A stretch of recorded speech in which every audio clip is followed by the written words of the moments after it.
I'm Nicole LeBlanc. I live in Silver Spring with Tia Nellis from Tash. I wear a gazillion hats. I'm also the PAL coordinator for HSRI National Center on Advancing Person-Centered Practices. I'm a policy wonk. I'm pleased to moderate this panel called Success Stories of Authentic Advocacy. What do we want? Civil rights. When do we want it? Now. We know that the disability rights movement is at its best when people with disabilities are leaning in at tables among decision makers and leading in every field. That includes having businesses, nonprofits hire people with disabilities.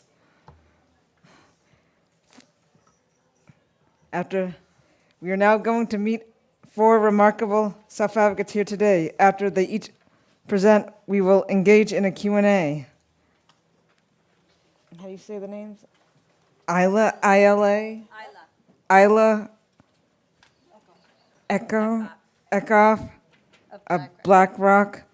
Evelyn Kelley of the U.S. Patent and Trademark Office and Respectability. Laka. Negassa of Respectability and Matan Koch of Respectability. Do I need to read that? Just thank you for being here. Thank you all for being here with us today, and we hope to have and to get this panel moving, our first panelist is Isla.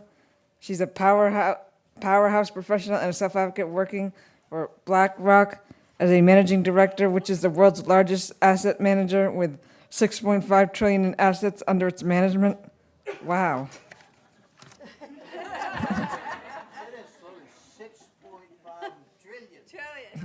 We're so pleased you are here with us today. You are clearly implementing and advancing life lessons taught to you as a child, paving the way for others with disabilities.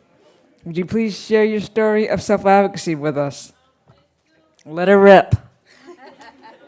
Thanks, Nicole. Can you guys hear me? I don't normally need a microphone, so I can Try it again. Can you hear me now?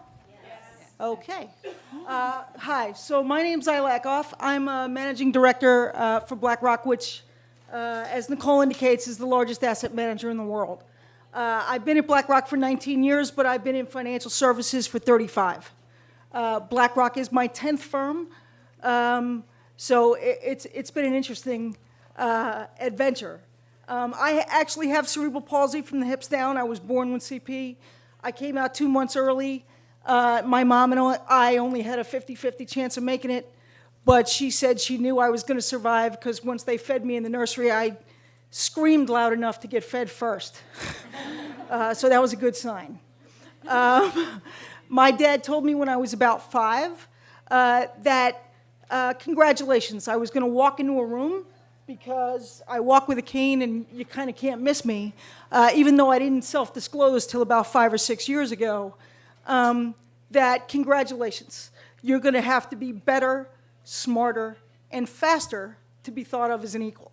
So get over it, get on with it, and let's go. So I had 12 operations by the time I was 16. It's been an amazing journey. My mission in doing these kinds of panels and having this kind of dialogue is, I can't deal with this microphone. Can you guys hear me all right? No. Not without the mic? Okay. So I'll go back.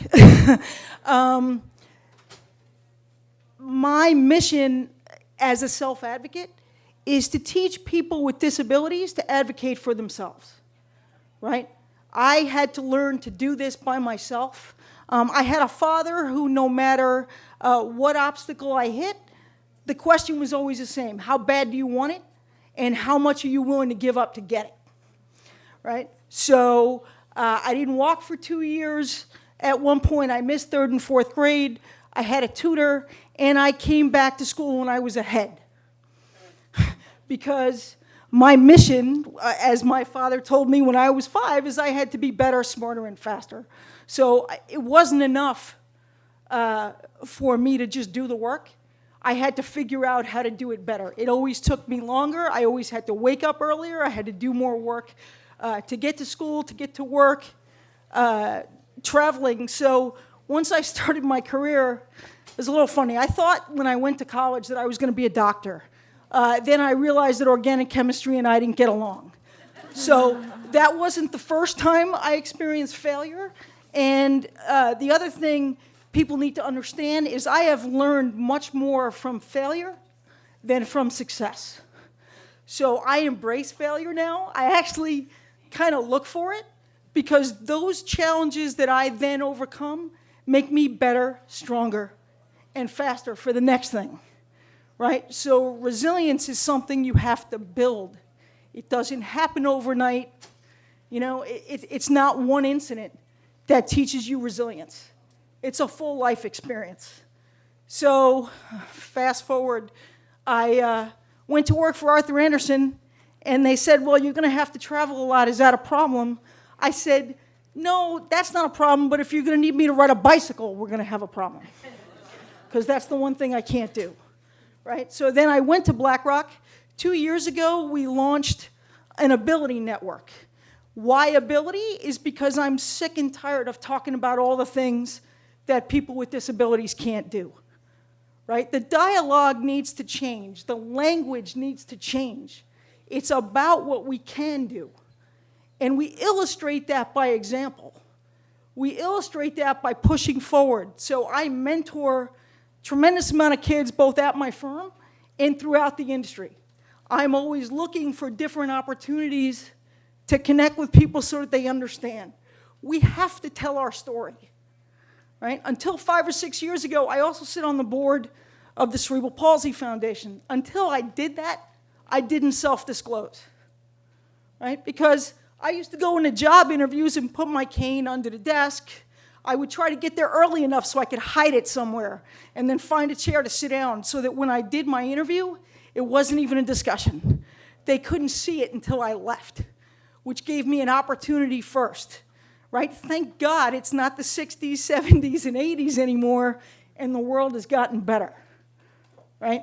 So, you know, the world keeps changing, and it keeps getting better, but we have to keep pushing forward. You really need to see yourself as you want to be seen. I'm a woman with CP, but I am a strong, capable woman who just so happens to have CP. I could care less, right? If anything, at this point, I'm actually grateful for the CP because it's made me who I am. If I didn't have it, I would be somebody else. I potentially would have married somebody else and had a different set of kids. I like the ones I have. I'd like to keep them, right? So look, the best advice I could give any parent with a kid with a disability is not allow them to use that as an excuse for anything. We all have things we're good at and things we suck at. I don't care whether you're disabled or not.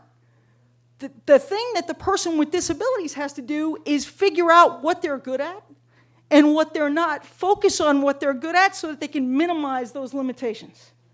We all have that. I don't care whether you're disabled or not, right? We have to deal with the human element and change the bias and change the dialogue and change the language. And if we can do that, look at what film and television shows like Speechless and The Good Doctor and all the other things that are out there that give people with disabilities somebody to look up to or to say, I can do that. If they can do that, I can do that.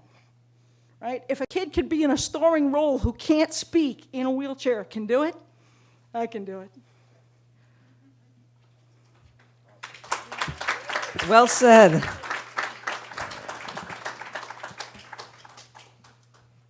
Hi, can you hear me?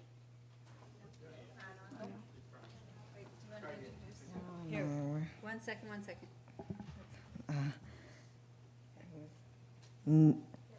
Next, thank you so much for sharing your self-advocacy story, Isla. You know, what you're getting at a lot about is dignity at risk, presumed competence, high expectations. And we appreciate the mentoring role that you take on with others with disabilities, especially women with disabilities. I also I also hear you will soon, as in tomorrow, become a member of RespectAbility's board. Welcome aboard. And I must say, I love your speech. You should run for Congress. Okay,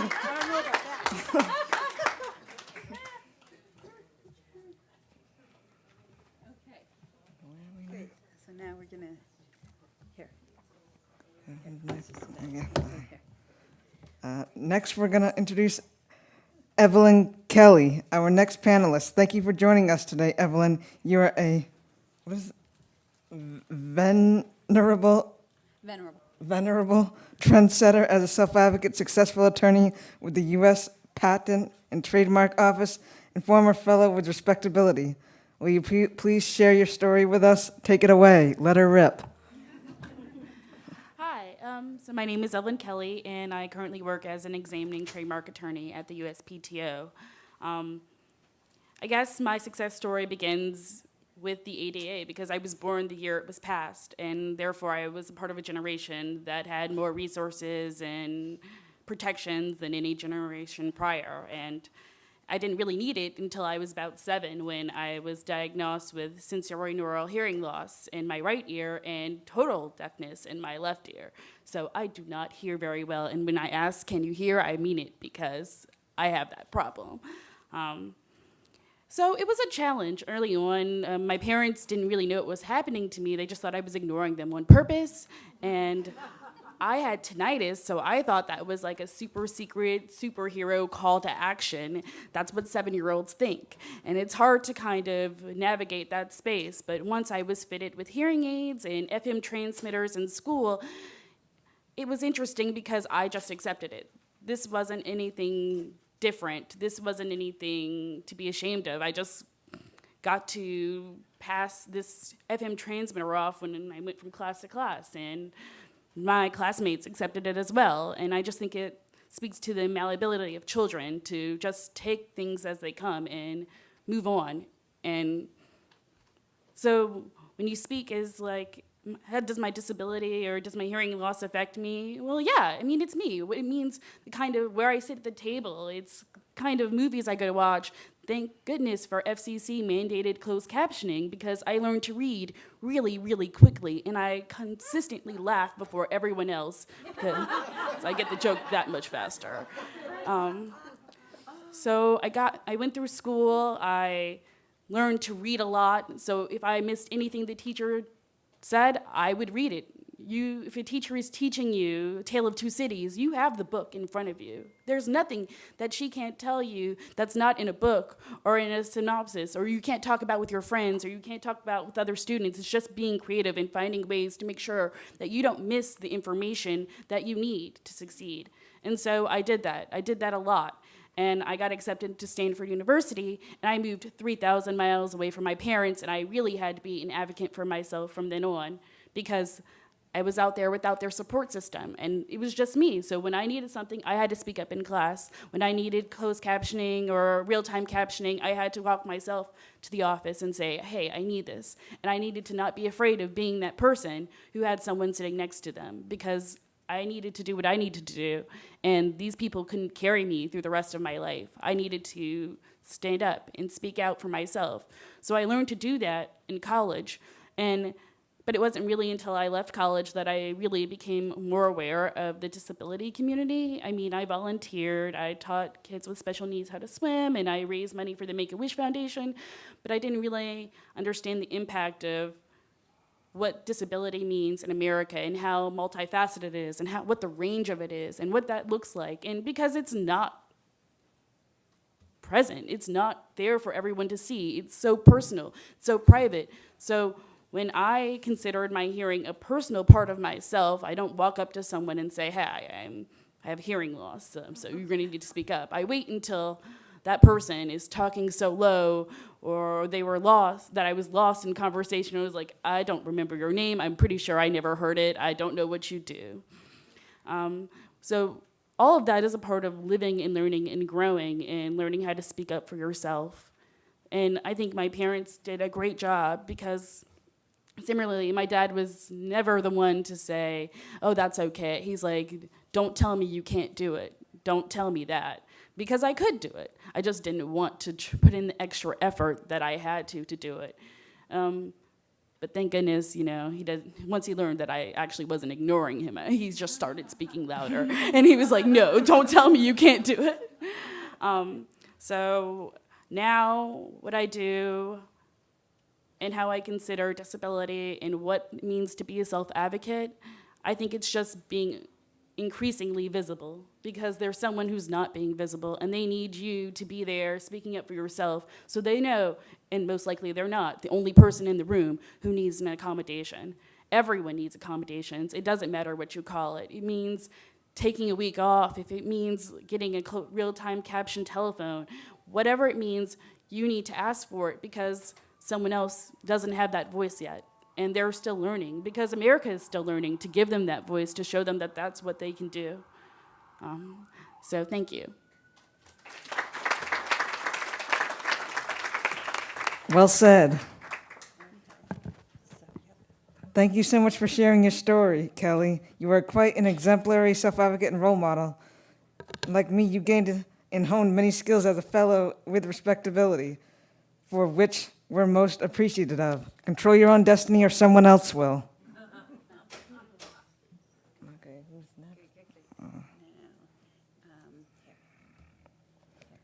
next? Now we turn to our next panelist, another fellow, Respectability fellow, Laka. Negassa. You have quite the self-advocacy story to share. As one with an acquired disability, we look forward to hearing the ingredients of your resiliency as you recovered and took charge of your, quote, new normal in life. Take it away. Good afternoon, everyone.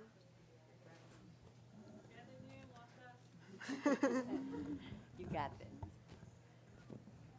Good afternoon, everyone. Good afternoon, Laka.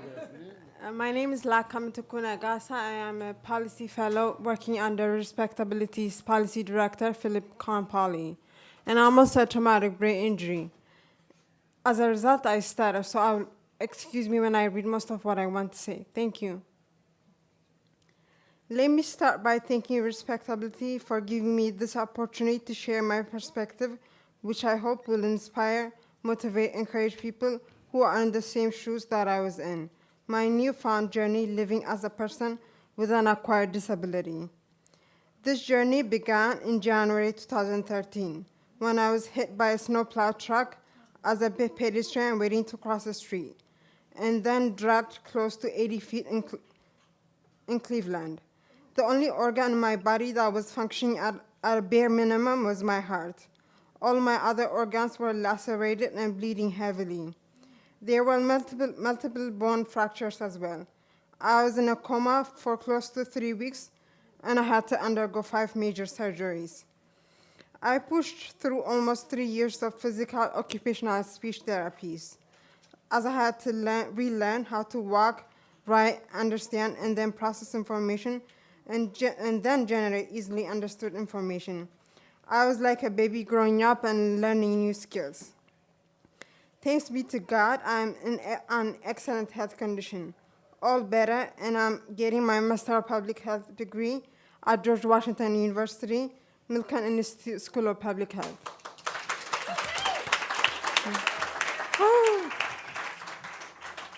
My interest in health policy came about as during my recovery, I was continuously transferred to around 5 different healthcare facilities within 1 year.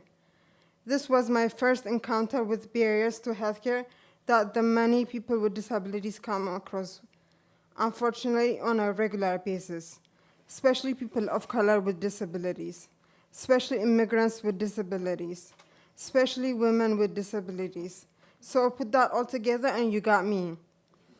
As a person living with an acquired disability, I had to learn everything from what kind of language to use to how to get all the required accommodations to lead life.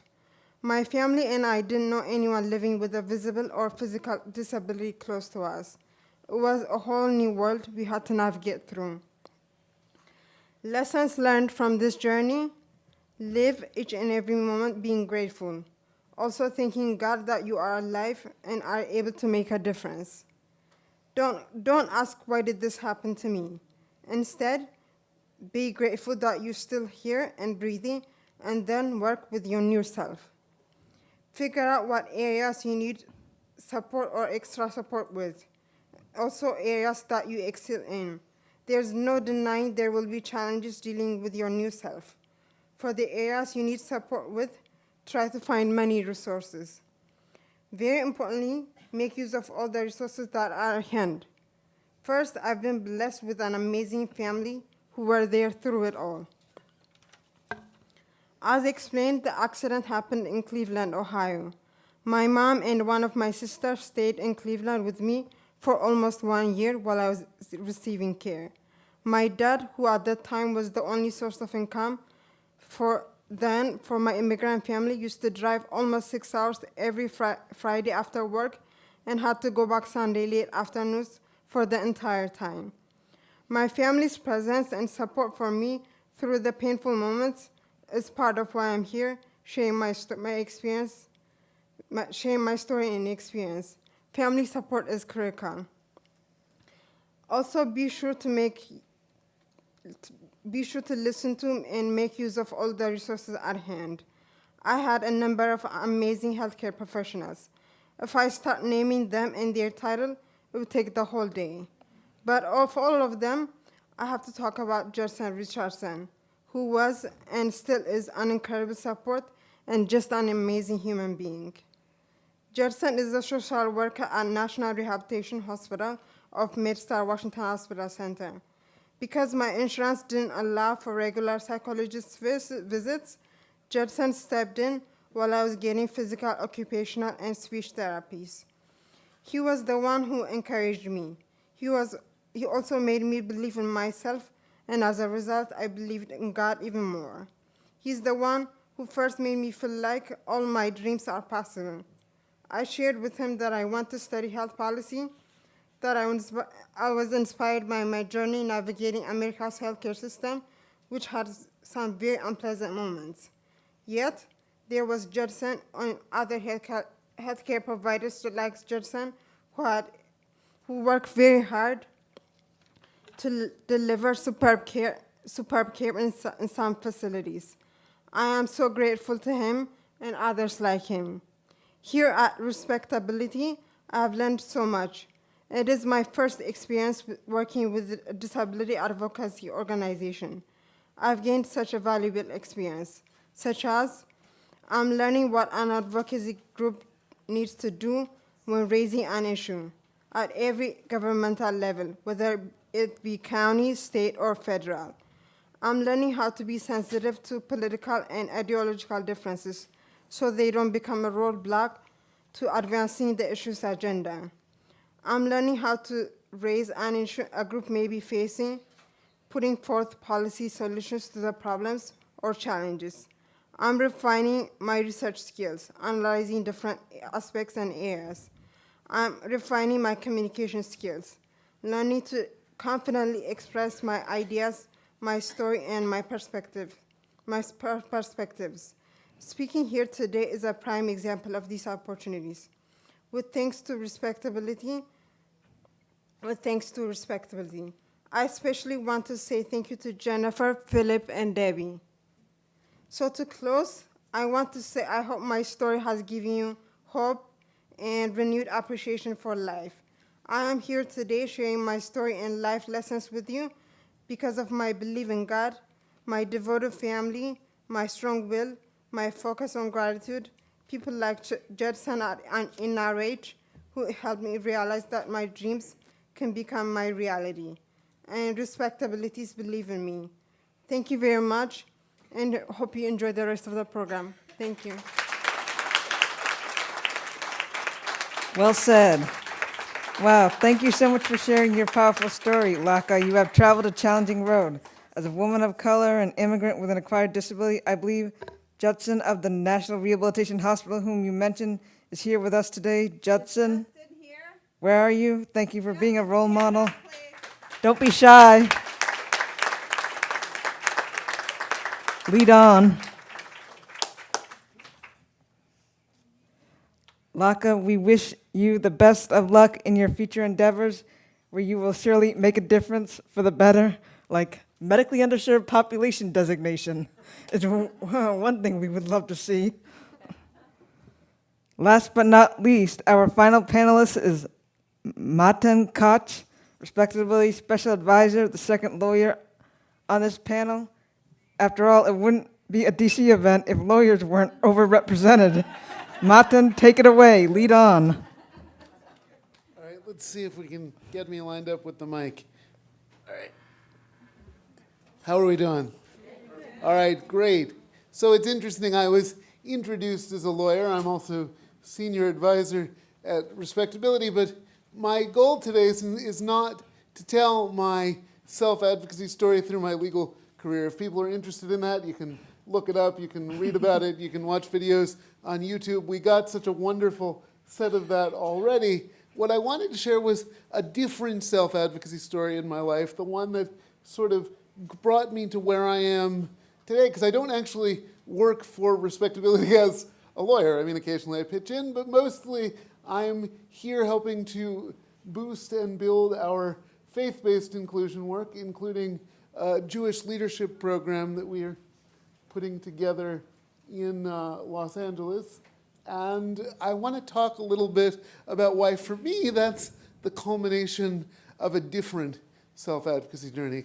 So I went to law school because that is what they told young, articulate people with significant physical disabilities to do for a career when you were growing up in the 90s. And I've had a decent run of it because of that. But I come from a family of Jewish professionals. My father's a rabbi, my mother a Jewish educator, my sister's a rabbi. Most of my friends, oddly enough, are rabbis or somehow otherwise attached to that world. My undergraduate degree is in theology because you can get an undergraduate degree in just about anything if your plan is to go to law school. So I decided to take the most out of what one would do with a Yale education. And so I studied theology. And so for lots of years, I was a lawyer. And I did disability policy. But I also always led in my faith community. From earliest days, I was included in Jewish environments when others would not yet have been because of who my family was. Nowadays, Jewish summer camps do so much good work for people with disabilities. In the 80s, it was unheard of.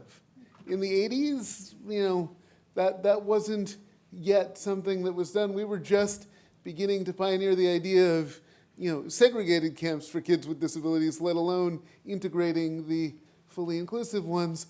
But I came from a prominent camp family, and so I wasn't so much a kid in a wheelchair as I was Matan, the kid that was going to go to camp. And so I went to camp, and as a rabbi's kid, I learned all the great religious things that rabbis' kids do, and I naturally ascended to Hillel boards in college and the boards of Jewish nonprofits, and I started to notice that within the Jewish world, and I think the broader faith-based world, we were doing better and better at serving people with disabilities. But there were very few models of folks like me who were folks with disabilities actually serving their religious communities. That was, in fact, not so much a model. So how much my excitement when over the 5 years that I decided to be in private practice, the Jewish world suddenly started to get excited about including people with disabilities, and I was there to do the work, and that was great, and I started to design materials. But how much more exciting when in January of this year, the phone calls, and it's my old friend Jennifer Laszlo Mizrahi, saying that Respectability wants to really take a jump into this space, into really helping bring a leadership pipeline. And yes, right, my individual leader project will be focused in the Jewish community, but certainly we will learn lessons that are applicable to all faith communities. And we wanted to really go forward and build that pipeline. So it has been my great pleasure over the last 6 months to begin laying a groundwork so that, in the near term, there might be a few folks that see me leading a program like this and realize that they can. In the longer term, the first people that come out of these programs will provide that beacon of example, not just the expertise that shows, yes, people with disabilities have a place in our faith communities, but this idea, just like when I was a young professional, people were beginning to warm to the idea a person with a disability could be my rabbi. My lawyer. Jumped to the gun. Now they can begin to warm to the idea that they can be my minister, they can be my rabbi, they can be my deacon or my reverend or priest. And that the notion will in fact be that anyone, within the religious community, we often talk about a call and a call to serve. And so the notion that I'm hoping will be the ultimate benefit is whether you're called to serve as a layperson, whether you're called to serve in a clerical capacity, whether you're called to serve as a volunteer or a leader in your community, that we'll spend the next phase of my own self-advocacy journey working with Respectability, helping find the ways that people will answer that call.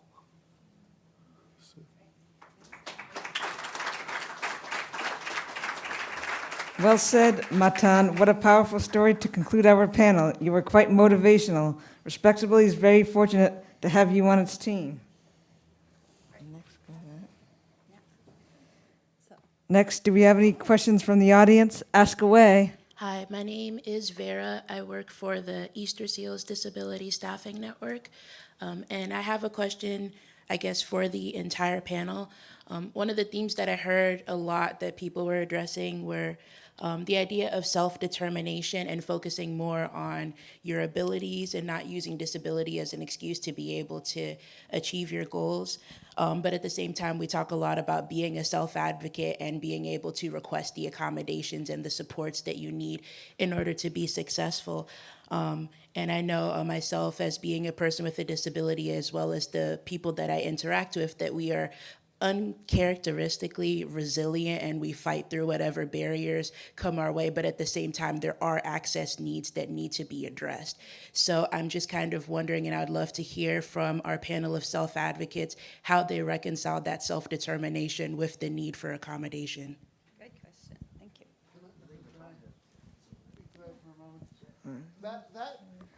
That question troubled me greatly. My microphone is not working. Microphone? Okay. That question actually is one that I wrestled a lot with in my life, and till I had the epitome, and I'm going to borrow what Isla said so well in her talk, is that we all have things with which we struggle. We all have barriers and needs. Nobody actually gets through life alone and without the help of other people. So the way I look at it is, it's not that people with disabilities are particularly needy or particularly require things in a way that others don't. It's that we all have needs, and part of being a successful adult is the ability to advocate for them in whatever way works for us and ask for those unapologetically. Another question? Hello, I'm Angelica. This question is more towards Laka, but also to the panel. Before I say my question, I just want to tell you, Laka, I know that, our fellowship cohort isn't end yet, but I just want to say thank you for being my mentor. You're, amazing, and thank you for being my, work mom. You're literally and especially as a strong woman of color, I look up to you. So thank you for sharing your story. And as such, so my question to you is, how can we craft our stories to empower our communities, and how can we lead just like you're doing right now?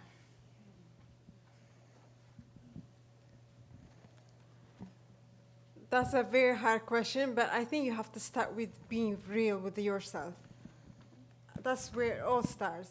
If you are real, then you can inspire with your story. That's my short answer.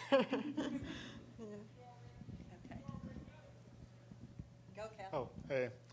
Calvin Harris, board member with Respectability.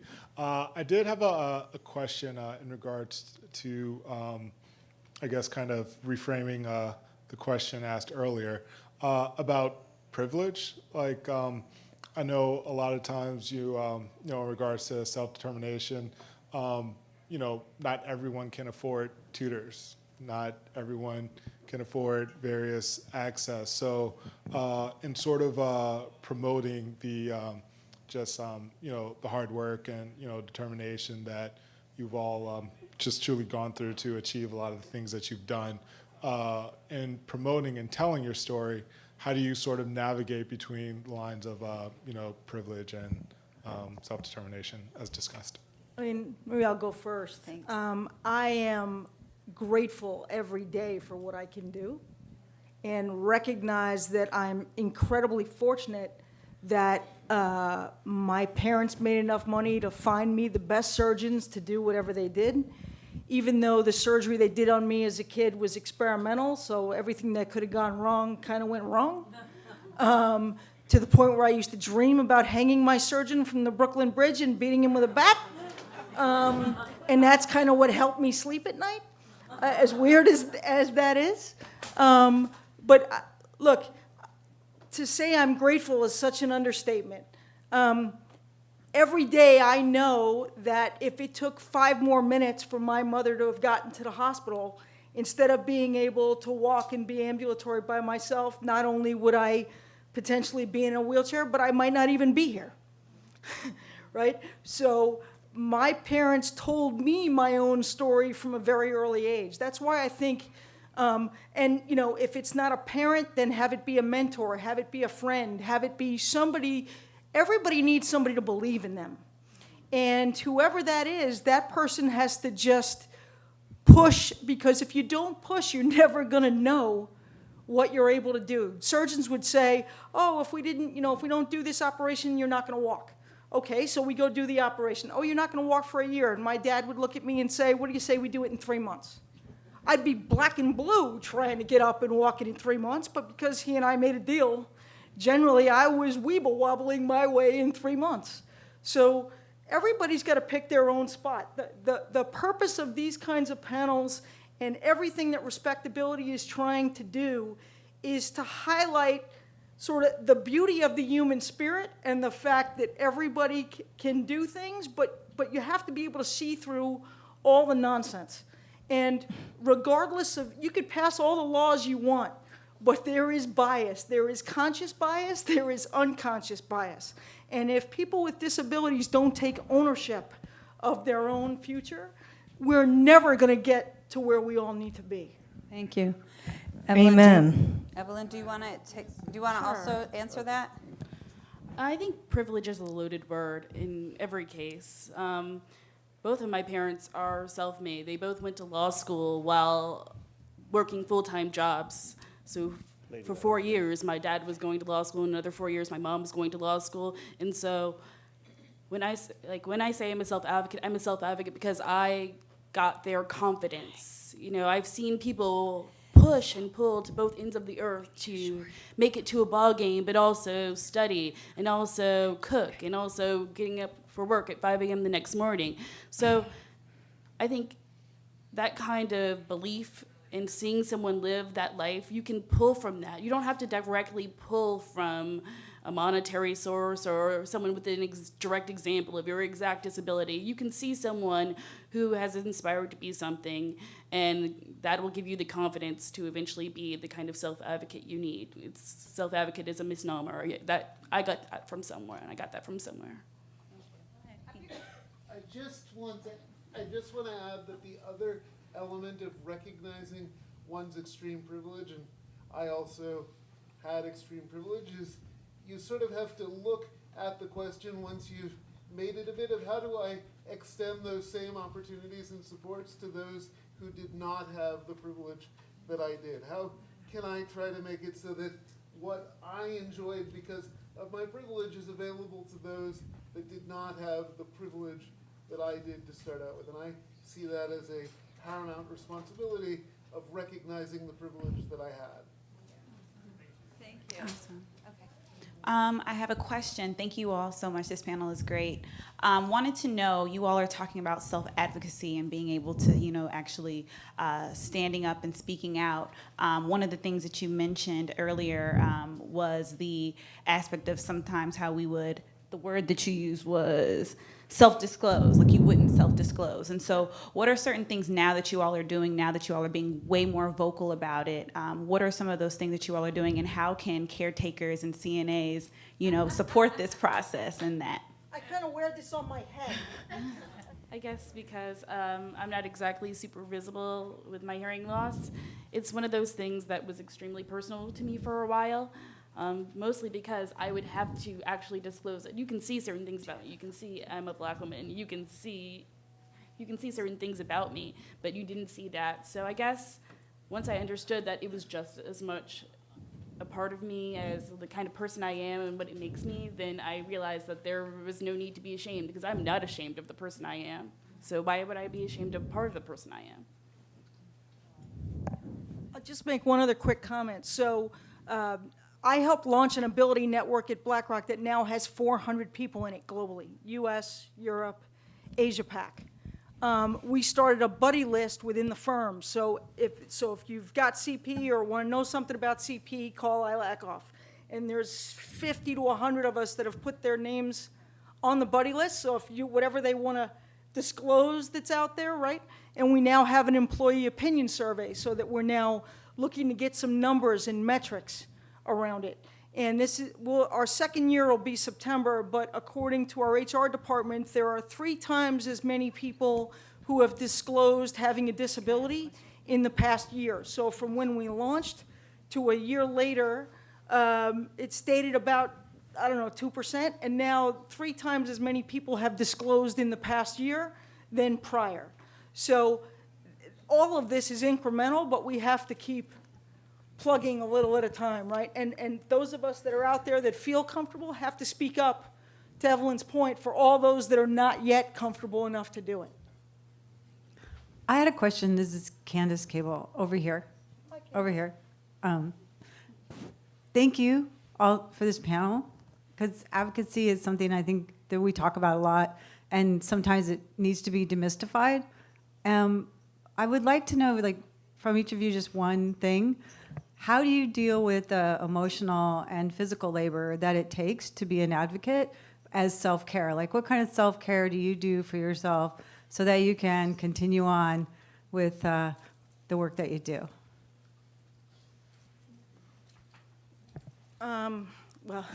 So I actually wrote that I published this on Thrive Global. There's a meditation group within BlackRock, but that meets for 20 minutes 3 times a week, and I don't have time for that most of the time. So I wrote my own 1-minute meditation. So what are the 5 things in life that I'm most grateful for? It's really easy for me. Great kids, great apartment, great job, life is good, and in this moment, nothing can hurt me. So when I feel like I'm just gonna explode lots of different ways, I close my eyes, take a deep breath, I say those 5 things. In order to get to that point, I put Post-its with 5 things all over my apartment, all over my desk, all over my office, until I got comfortable doing it. But meditation for me has been something that is incredibly powerful, and I dare anybody to tell me they don't have 1 minute to get their act together. I guess for me, I take joy in the silence sometimes. It takes a lot for me to understand and hear. I do a lot of reading. It's kind of like a giant Mad Lib, where I fit in words that kind of sound what with context of it. So it's just a lot of work for me sometimes. So sometimes just being a content consumer is easier, and just taking that time for myself is a break. For me, it's prayer and having a silent moment by yourself. Time with myself and prayer. So for me, it's a little bit about living in the moment. What do I mean by that? There's always going to be more work to do. There's always going to be the next challenge to surmount. Sometimes it's a challenge of advocacy on the professional level. Often it's a challenge on the personal level. This week's great PCA team is next week's PCA team that's falling apart. But what I've learned to do from a self-care perspective is to be able to sit back occasionally, and I find the Jewish Sabbath to be a great tool for this, to say, you know what, but right now things are okay. Yeah. Right now, in this hour, in this moment, I can pause for a minute and just enjoy my life. What will be, and there will be more challenge, and there will be more struggle, because let's face it, that's life, right? That is what it is to exist. But what I wasn't so good at for the first, 37? For the first 31, 32 years or so, was learning to recognize and enjoy those moments when you could actually take a break and be okay.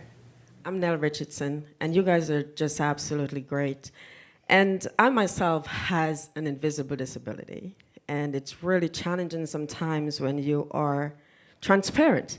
So my question to you, you guys has been just absolutely great. So my question to you is, after you have been transparent and you have been able to open up and so forth, has someone just been so negative that you kind of regretted opening up and being transparent? And if so, how did you handle it? And what are some of the positive answers you have given to really just motivate yourselves again? I grew up, in some sense, with a very visible disability. I'm a wheelchair user. That's hard to miss when I roll in the room. But otherwise, sort of keeping a lot of the details of my physical reality a secret, because they were, because they were, might be off-putting. Certainly, if something came up with my care, I didn't share it. And I fought for a long time to be comfortable with it. And the process of becoming comfortable were so many people giving me positive narratives. They were advocates who were younger than I am, who grew up in a different world and could show me directionally where the attitudes that I grew up with were not the right ones. So now, when I disclose a disability reality and I get a negative reaction, which is often, not unlike the attitudes that I internalized as a young person in an earlier time, I meditate, first of all, to the person, I just say some polite non-thing. I was in politics and I can answer without answering.